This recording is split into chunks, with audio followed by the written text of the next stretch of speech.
Perfect the pig.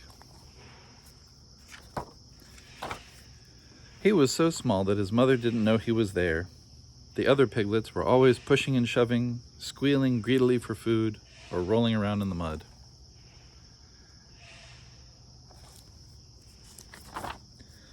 But the tiny pig was gentle, quiet, and never greedy, and he always kept clean. While the other piglets played, he would lie under his favorite tree, wishing for wings to carry him into the sky.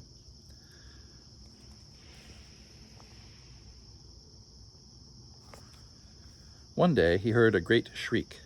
A large sow had slipped on the road. The little pig crawled under the fence and ran to help her.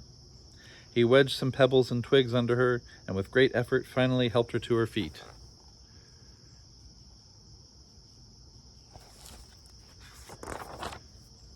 The sow was very grateful and offered the little pig a wish. "Anything at all," she said. Must be a magic sow. "I want wings," he answered. The sow nodded and continued on her way. Almost at once, wings began to grow in the little pig. Ah, yes, you see the earring must be a magic pirate gypsy sow. He was thrilled. His wings worked. He flew around all day. At night, he returned to the pig pen. When the other pigs saw his wings, they pushed him out. "Go sleep with the birds," they said. "We don't want you here." He tried that, but the birds wouldn't let him stay either.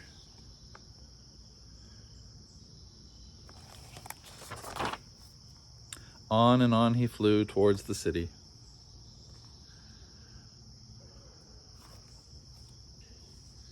He landed on a fire escape, too tired and hungry to go on. A woman came to the window. "So tiny and with such beautiful wings. How perfect," she said, lifting him inside. Not at all surprised that a pig would have wings.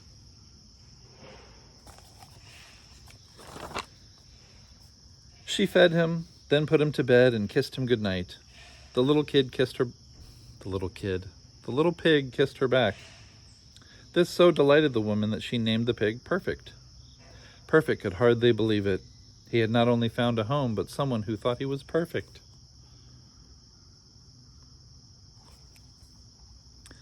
Olive, that was the woman's name, was an artist. She adored Perfect and did all she could to please him. She bathed him and fed him the choicest vegetables, some of which grew in the apartment.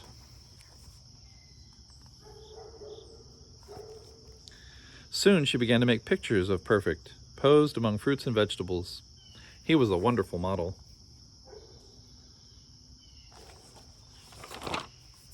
However, he soon grew restless and looked longingly at the sky. Olive understood and took him up to the roof. He flew about for a while she waited for him.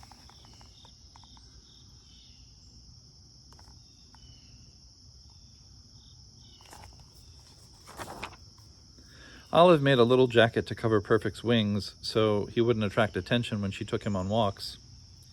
But Perfect didn't like walking. The cement hurt his feet and he couldn't see anything. So Olive carried him in her basket. She tried her best to shelter him from harsh things in life, but she didn't always succeed. Dang! Uncle Wilbur, no.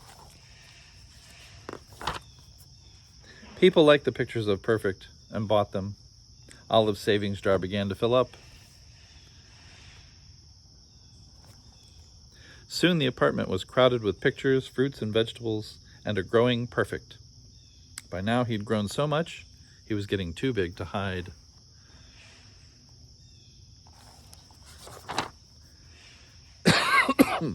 Olive decided that the best thing for both of them would be to live in the country. She pasted a label on the savings jar. It said, "House in the country." Perfect couldn't read, but he could see that Olive was very happy and excited. That made him happy and excited too. But their happiness did not last long. The next day, while Perfect was out for his daily fly, a heavy fog rolled in. Perfect got lost. He flew around frantically as it grew darker and darker. When the fog lifted, Perfect spotted a park bench. He landed on it and fell sound asleep. A man's gravelly voice woke him. "Well, I'll be a pig with wings. My fortune is made," said the man. He picked Perfect up and ran home with him. Perfect found himself in a small room. The man took off his belt and said, "Okay, Oink, now I'm going to train you. Fly around this room." He cracked the belt, and Perfect flew away from it in fright. "That's a good oink," the man said. Then he emptied his garbage and gave it to Perfect to eat. Perfect was shocked and ran to the window.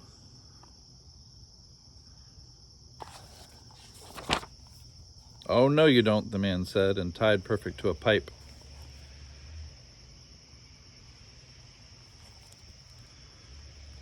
When the man was satisfied with the training, he bought Perfect a costume and took him to the park to perform.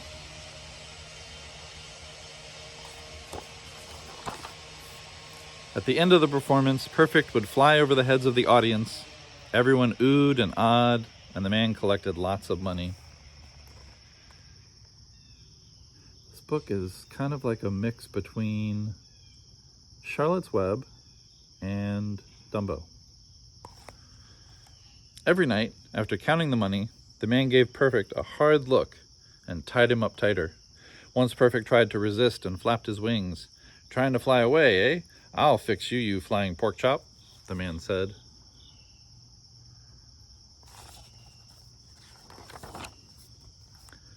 He left the room and returned with the cage. From then on, that was where Perfect was kept. Perfect was perfectly miserable. His wings ached and he hadn't had a bath in months. The man gave him only garbage to eat and never ever kissed him. Every night Perfect cried himself to sleep thinking of Olive. Olive went up to the roof each day and searched the sky for Perfect. She wandered through the streets looking for him.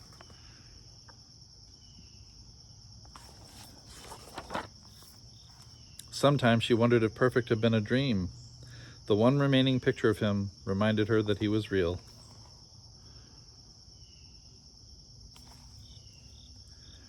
During one of her daily walks, she saw a sign that read, "The Great Flying Oink."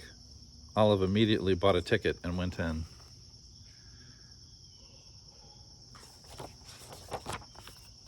She could hardly believe her eyes. It was Perfect.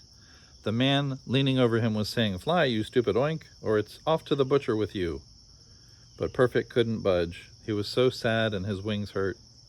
"Perfect!" Olive cried out. Perfect raised his head. He squealed as he stretched his wings and flew over to her. Everyone clapped.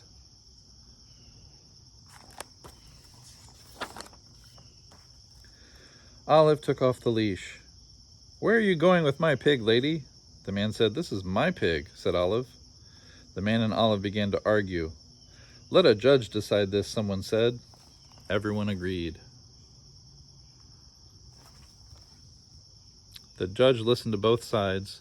First the man spoke, then Olive. The judge thought hard. Then he said, "Let the pig choose." Perfect, of course, chose Olive. The judge also awarded Olive half the man's earnings, which he said was Perfect's rightful share.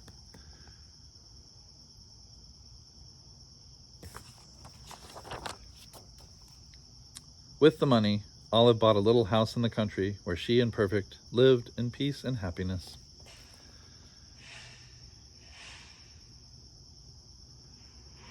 That'll happen when pigs learn to fly.